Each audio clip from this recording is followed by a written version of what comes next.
अस्सलाम वालेकुम dear students, आज का जो हमारा लेक्चर है वो है अरसा तवील के अंदर मुख्तम इस्तेदाद सरमाया को मुतासिर करने वाले अवामिल।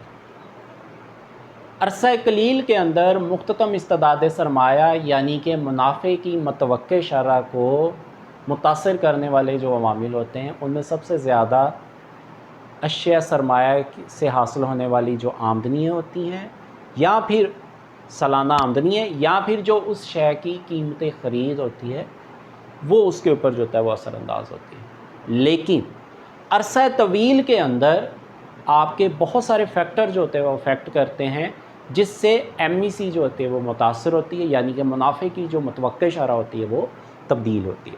सबसे पहले है आपके पास मुल्की आबादी।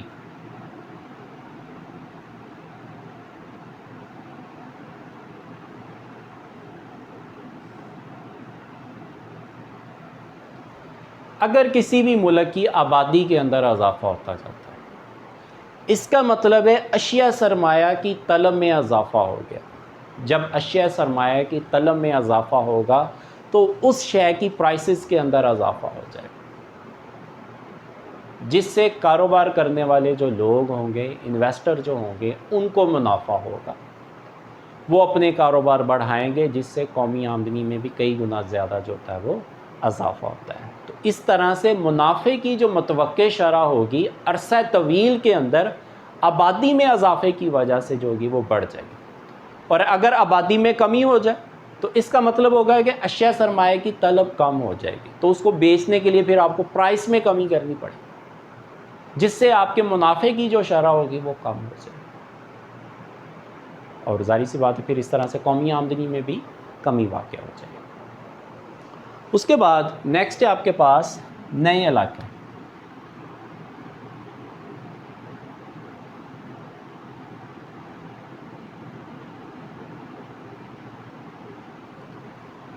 अगर हुकूमत जो होती है वो नए नए इलाके जो है वो दरियाफ्त करती है या नए नए इलाके जो है वो बनाते हैं, नए शहर बनाते हैं, तो वहाँ पर फिर हैवी इन्वेस्टमेंट्स की ज़रूरत होती है।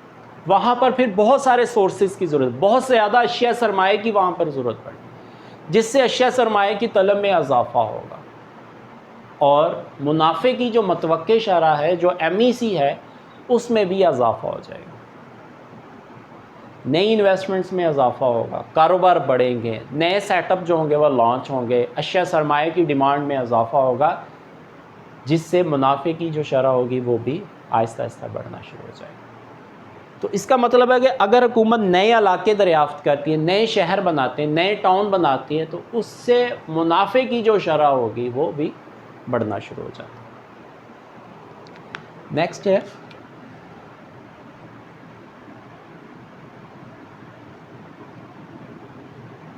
मुसारफे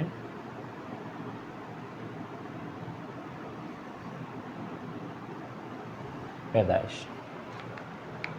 मुसारफे पैदाइश, अगर मुसारफे पैदाइश में फर्म के मुसारफे पैदाइश में एक कारखाने के, एक इंडस्ट्री के, सनतों के मुसारफे पैदाइश में कमी हो जाए, वो कमी किस तरह से होगी? अगर हुकूमत टैक्स में कमी कर दे, हुकूमत सब्सिडीज़ आपको प्रोवाइड करे, सहूलतें हुकूमत आपको प्रोवाइड करे, आसान शराइत पर आपको कर्ज़े फराहम करे, जिससे आपके मुसारफे पैदाइश कम हो जाए, रॉ मटीरियल सस्ता हो जाए, मशीनरी सस्ती हो जाए, जिससे प्रोडक्शन जो होगी वो आपकी बढ़ जाएगी। कॉस्ट ऑफ प्रोडक्शन के कम होने की वजह से आपके जो मुनाफे की जो शरह होगी वो बढ़ जाएगी।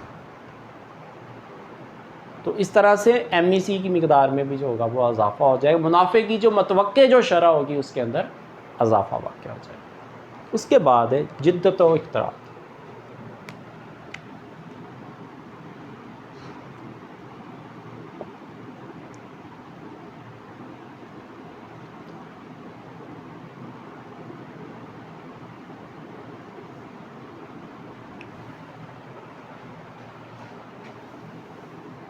जिद्दत व इख्तरात,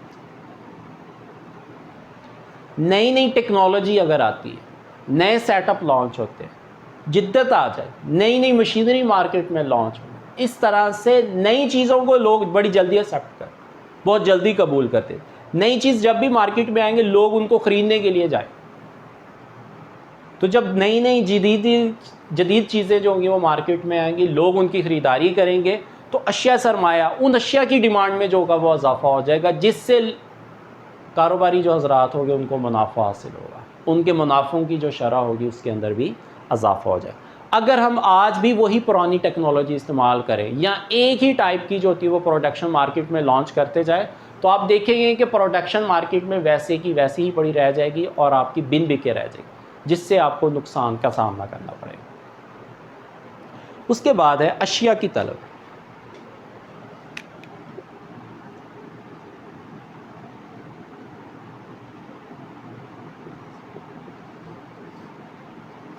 اگر مارکیٹ کے اندر کسی شے کی طلب میں اضافہ ہو جاتا ہے اور مزید اضافہ ہو، جیسے گرمیوں میں اے سی، کولر اور برف وغیرہ کی ڈیمانڈ میں اضافہ ہو جاتا ہے، تو ان کاروبار میں، ان سیٹ اپ کے اندر جو منافع کی جو شرح ہوتی ہے وہ بھی بڑھ جاتی ہے۔ سردیوں کے اندر ہیٹر، گیس، ان کی ڈیمانڈ میں جو ہوتا ہے وہ اضافہ ہو جاتا ہے، تو وہاں پہ منافع کی جو شرح ہوتی ہے وہ بھی آپ کی بڑھ جاتی ہے۔ مارکیٹ میں اگر ان اشیاء سرمایہ کی طلب میں اضافہ ہوتا ہے تو ساتھ ہی آپ کے جو منافع کی جو شرح ہوتی ہے اس کے اندر بھی اضافہ ہو جاتا ہے۔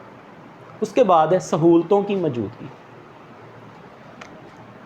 نمبر 6۔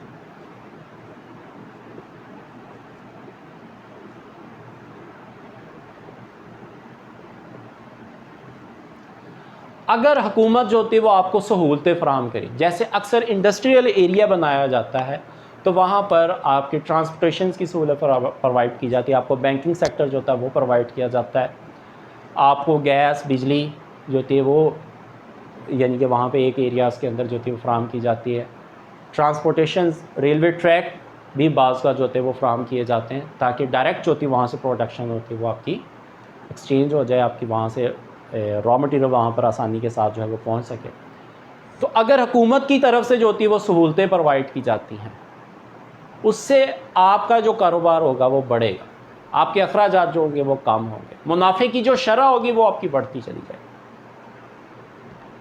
اور اگر آپ جو ہیں وہاں سے ہٹ کر یعنی کہ ادر ایریا کے اندر یا آپ کے اوپر ٹیکس لگا دیا جائے آپ کے اوپر، تو پھر آپ کی کاسٹ آف پروڈکشن جو ہوگی وہ بڑھ جائے گی اور آپ کے جو منافع کی جو شرح ہوگی وہ بھی کم ہو جائے گی۔ اور لاسٹ پہ آپ کے پاس توقعات ہوتی ہیں، آپ کے پاس ایکسپیکٹیشن ہے آپ کی۔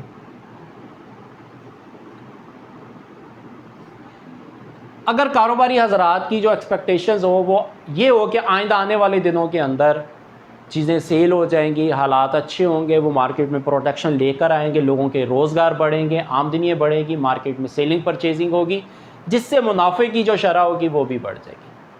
لیکن اگر ان کو یہ لگتا ہے کہ آئندہ آنے والے دنوں کے اندر حالات جو ہوں گے وہ خراب ہوں گے، جس کی وجہ سے وہ اپنی انویسٹمنٹ روک دیں گے، جس سے لوگوں کے روزگار میں کمی ہو جائے گی، بے روزگاری میں اضافہ ہوگا، چیزیں بن بکے رہ جائیں گی، جس سے نقصان ہوگا اور آپ کی منافع کی جو شرح ہوگی وہ بھی کم ہو جائے گی اور قومی آمدنی میں بھی کمی ہو جائے گی۔ یہ تھا آج کا ہمارا ٹاپک، عرصہ طویل میں مختتم استعداد سرمایہ کے اوپر اثر انداز ہونے والے عوامل تھے۔ تو بچوں اپنا بہت سارا خیال رکھیے گا۔